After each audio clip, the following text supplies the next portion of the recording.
morning, dear friends. Good morning, everyone. How are you all doing? Hope you are good.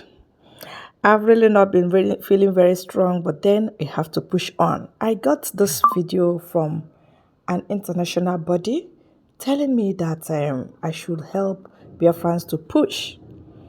So I want to ask Biafran, is this really Robert or Donald Trump talking?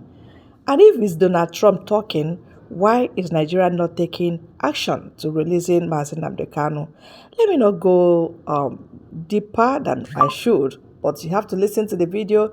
I will still comment at the end of it. Please don't forget to share and subscribe to this channel. Thank you.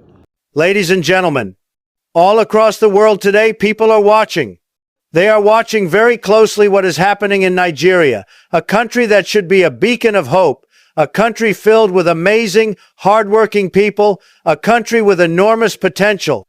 And yet, Nigeria is facing a crisis of leadership, a crisis of justice, and a crisis of human rights.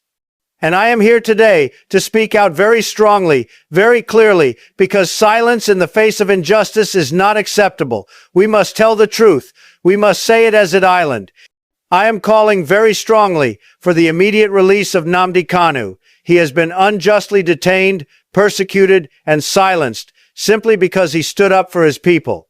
He raised his voice for the IBGO people, and for that, he has been punished. That is not democracy. That is not freedom. That is persecution. The IBGO people are some of the most talented, resilient, and innovative people in Africa. They have built businesses, they have contributed to the economy, they have survived a terrible civil war, and yet, decades later, they are still treated as second-class citizens in their own country. This is wrong, totally wrong. And let me say this, when a government fears the voice of its own citizens, that government has lost its way.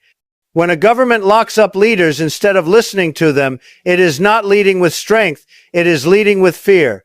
Nigeria must do better. The world is watching. But it is not only about Nnamdi Kanu and the IBGO people. We must also speak about the persecution of Christians in Nigeria.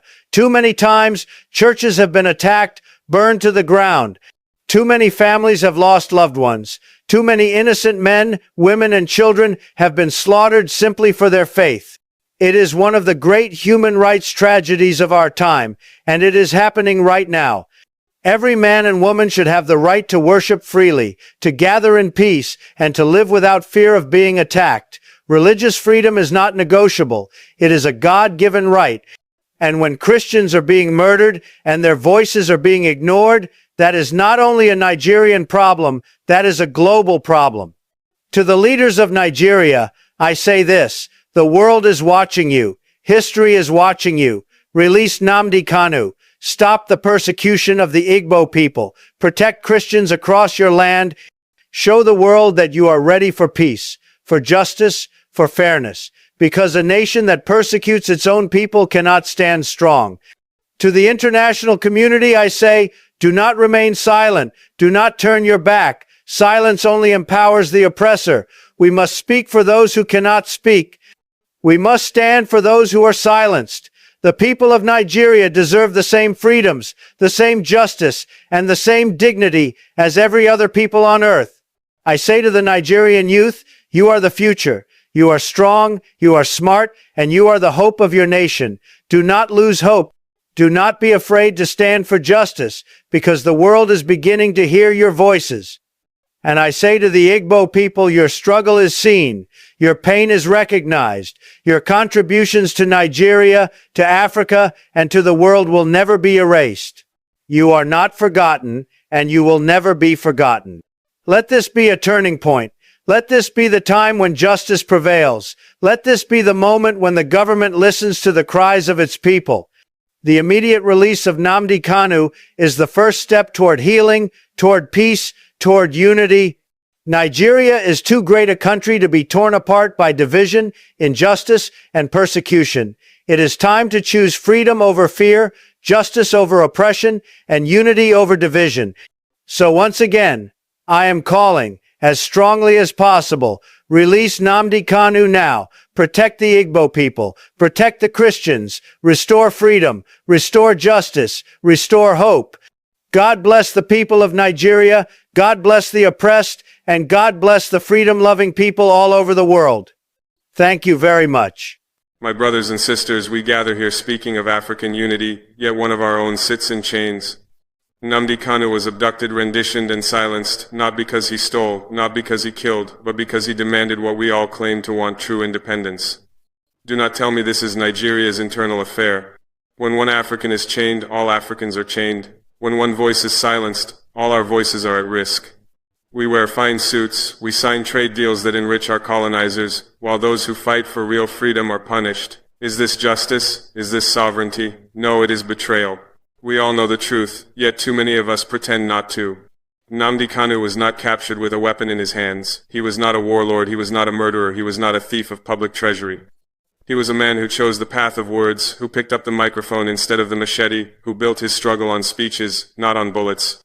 Yet see how he was treated, see how he was hunted, see how he was dragged like prey in the night.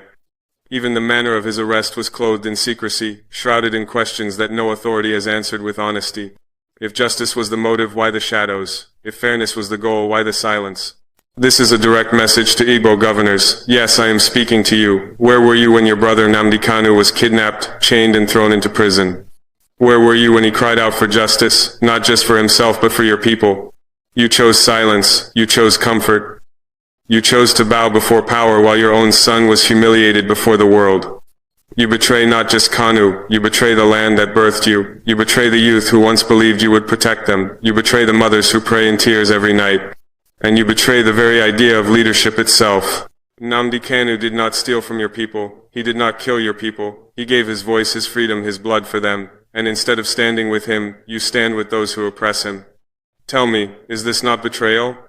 Governors of IBGO land, let me remind you, silence is not leadership. Silence is complicity, and complicity is betrayal. History will not remember your mansions, your convoys, your contracts. History will remember this moment, that when your brother sat in chains, you turned your back. When your land cried for justice, you chose to protect your seats instead. Stand for your people, stand for your brother, or accept the truth that you are leaders in name but traitors in action. The youth are watching, Africa is watching, and history never forgets. Brothers and sisters, how long shall Africa watch in silence while one of her own sons is dragged through humiliation? How long shall a people stand by while their brother is betrayed, mocked, and left to rot in detention? How long shall we pretend not to see that injustice has become a daily bread served on the table of power? I cannot keep quiet. I will not hold my tongue while Nnamdi Kanu, a son of Nigeria, a son of IBGO land, a son of Africa, languishes in chains. His crime? That he dared to speak, that he dared to raise questions that others were too afraid to ask, that he dared to stand when others chose to kneel. For this, he has been hunted, arrested in secrecy, dragged across borders like a common criminal, and thrown into the abyss of endless court delays. Tell me, is this justice or is this persecution? All right, thank you very much for your time. It baffles me.